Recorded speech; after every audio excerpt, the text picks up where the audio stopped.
Bill Mandy, who was sort of my co-mentor for my PhD, knew a man named Ralph Reisfeld that was a real rising star in immunology. At the time, Scripps was one of the best places in the world for immunology, and it just seemed like the place to go. I was pretty naive, but anyway, I went there and I continued doing biochemistry, really. I didn't really get to do real immunology, what I considered real immunology, for some time after that.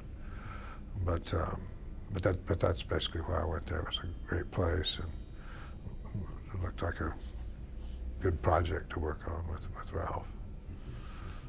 Did anything major come of that work?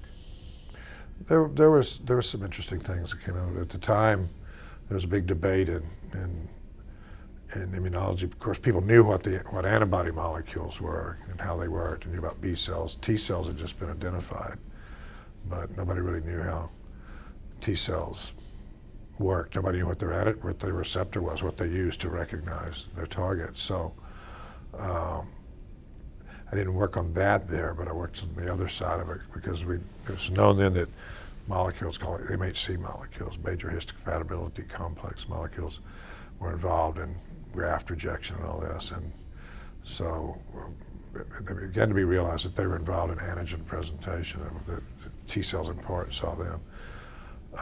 So it's sort of so I was trying to purify the MHC molecules, human, to study the structure, but not really doing anything functional. But on the side, postdoc and I just sort of on the sly, really, because it was just, my mentor considered it kind of a distraction from what I was supposed to be doing. But we began to study how viral molecules interacted with MHC. And so we had papers out of that.